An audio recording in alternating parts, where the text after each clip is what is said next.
Cuando dos partículas cargadas eléctricamente interactúan en el espacio vacío, ¿cómo sabe cada una que la otra está ahí? ¿Qué ocurre en el espacio entre ellas que comunica el efecto de una sobre la otra? Sean dos cuerpos A y B. Los cuerpos A y B ejercen fuerzas eléctricas uno sobre el otro. Si quitamos el cuerpo B e indicamos la posición en la que se encontraba con el punto P, vamos a decir que el cuerpo A, que está cargado, produce o causa un campo eléctrico en el punto P, y en todos los demás puntos del entorno. Este campo eléctrico está presente aun cuando en el punto P no haya ninguna carga. Si después colocamos una carga puntual en P, esta va a experimentar una fuerza. Podemos decir que esta fuerza es ejercida sobre la carga por el campo que se encuentra en P.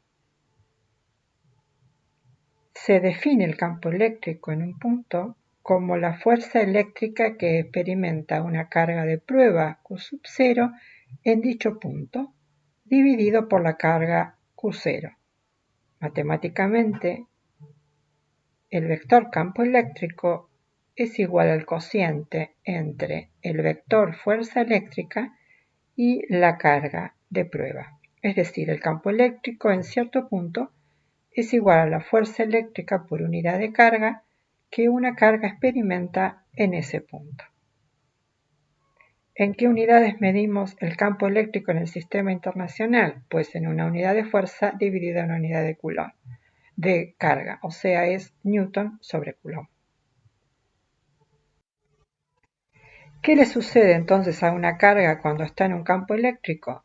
Si se conoce el campo eléctrico en un cierto punto, la ecuación anterior nos va a permitir encontrar la fuerza eléctrica que experimenta una carga que se pone en ese lugar. Si miran en la imagen, tenemos un cuerpo con una carga Q que genera un campo eléctrico a su alrededor. Si a una determinada distancia colocamos un cuerpo con una carga Q0 positiva, sobre ella va a aparecer una fuerza que será igual al valor de la carga por el valor del campo eléctrico en ese punto. Mientras que si la carga que colocamos en el campo eléctrico de la Q mayor es una carga negativa, la fuerza tendrá un sentido contrario al del campo eléctrico. O sea, apunta hacia la carga Q, que es la carga que genera el campo eléctrico.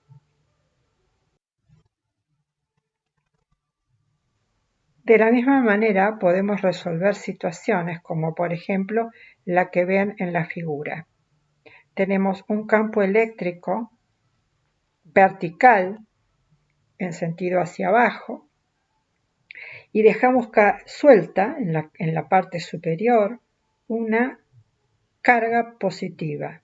Parte de allí con una velocidad inicial 0 y como consecuencia de la fuerza que experimenta por estar en ese campo eléctrico, que la tenemos allí al costado anotada, F0 igual a Q por E, esa carga se acelera hacia la placa negativa.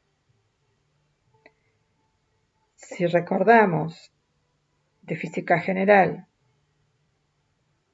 que la fuerza provoca una aceleración e igualamos ambas fuerzas, porque es la fuerza que está actuando en esta situación, podemos averiguar cuál es la aceleración de la carga y con ella podemos averiguar la velocidad final, el tiempo de recorrido y otros datos. Es un problema similar a cuando resolvíamos cuestiones de caída libre. Solo que en ese caso, la aceleración estaba dada por la fuerza gravitacional, o sea, lo que comúnmente conocemos como el peso. La situación podría ser esta. Otra vez tenemos un campo vertical, en este caso apuntando hacia arriba, y en el seno de ese campo vertical ingresa una partícula horizontalmente con velocidad v0. Es una situación parecida, solo que ahora la aceleración que experimenta la carga, que la calculamos aplicando la misma relación, es perpendicular a la dirección de la velocidad inicial. Esto significa que la componente y del movimiento es la que va a estar acelerada, mientras que la componente x del movimiento de la partícula no desarrolla un movimiento uniforme. Bueno, haciendo un estudio similar a los que se han hecho en física general, podemos llegar a una ecuación de este tipo en la cual claramente se ve que la trayectoria que sigue la carga es una trayectoria parabólica. Este es un problema similar a los vistos de caída libre o tiro vertical, tiro horizontal.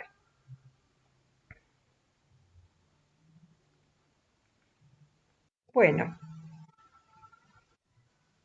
hasta aquí lo que les mostré es cómo se comporta una carga en un campo eléctrico. Ahora bien, ¿cómo calculamos un campo eléctrico? Para eso vamos al caso más sencillo. ¿Cuánto vale el campo eléctrico de una carga puntual? Bien, veamos el esquema y nos ponemos de acuerdo en que vamos a calcular el campo eléctrico de la carga Q que se encuentra en el punto S. S es el punto origen, Q es la carga generadora del campo y vamos a averiguar el campo en el punto P. El vector R, que allí está marcado el versor, es un vector que apunta desde la carga que genera el campo al punto donde estamos averiguando cuánto vale el campo. Bien, si colocamos una carga de prueba en el punto P, la fuerza o el módulo de la fuerza coulombiana entre ambas cargas está dada por la relación de Coulomb, o sea, 1 sobre 4 pi epsilon 0, el producto de las cargas sobre r cuadrado. Ahora bien, considerando la definición que vimos de campo eléctrico, de que este es igual a la fuerza por unidad de carga, la magnitud del campo eléctrico en el punto P está dada por la relación 1 sobre 4 pi epsilon 0, el módulo de la carga sobre r cuadrado. Pero como estamos hablando de un vector, a este módulo hay que adicionarle la dirección, o sea, le está dada por el versor. Siempre apunta desde la carga que genera el campo al punto donde lo estamos calculando. Si la carga es positiva, el versor apunta en la dirección de la carga al punto y el campo eléctrico apunta en el mismo sentido. Ahora, si estamos hablando de una carga negativa, el versor va a ir de la carga generadora hacia el punto, pero el vector campo eléctrico apunta hacia la carga eléctrica. Así que, teniendo en cuenta esta consideración del sentido de que es hacia afuera, como alejándose en el caso de la positiva, y hacia adentro en el caso de la negativa, y teniendo en cuenta el módulo que va inversamente con la distancia al lado, es que podemos ver estos vectores campo para el caso de una carga puntual positiva y una negativa. Fíjense que son radiales, las direcciones, apuntan hacia afuera en el caso de una carga positiva y hacia adentro en el caso de una negativa, y los vectores a menor distancia tienen mayor longitud que a mayor distancia, ¿sí? Para estar de acuerdo con la relación inversa con el cuadrado de la distancia. ¿Qué sucede si en vez de tener una carga tenemos más de una? Por ejemplo, dos, como están allí en el esquema. Tenemos una carga Q1 positiva que genera en el punto P el campo E1 y una carga negativa Q2 que genera en el punto P un campo E2. El campo en el punto P será la suma vectorial de E1 y E2. En general, si tengo varias cargas, el campo eléctrico será igual a la suma vectorial de los campos en el punto P debidos a cada carga puntual de la distribución. O sea, es válido el principio de superposición también para los campos eléctricos. Y aquí otra vez volvemos a hacer hincapié en que estamos hablando de sumas vectoriales. ¿Qué sucede? Bueno, si en vez de 2 o 3 tenemos n cargas, lo que vemos aquí es que calculamos la fuerza entre una carga Q de prueba en el punto P y esa distribución de n cargas. Si luego dividimos a esa expresión por la carga Q, lo que nos queda es la expresión del campo eléctrico. O sea que el campo en el punto P va a estar dada por la constante por la sumatoria de las cargas sobre R cuadrado en cada una con su versor. Entonces recuerden que esta es una suma vectorial. ¿Qué sucede si tenemos distribuciones continuas de carga? Las distribuciones continuas lo que hacemos es tomar un pedacito de carga, un diferencial de carga. Ese diferencial de carga va a generar a una distancia R en un punto P un diferencial de campo que tendrá la misma expresión que si fuese una carga puntual. Ahora bien, otro diferencial de Q generará otro diferencial de E, un tercero otro diferencial de E, y así sucesivamente. Por lo tanto, para encontrar el campo E total, lo que deberemos hacer es una sumatoria de muchos elementos, tendiendo a infinito este número de elementos y cada vez más pequeños. Esto es lo que nos lleva al concepto de integral.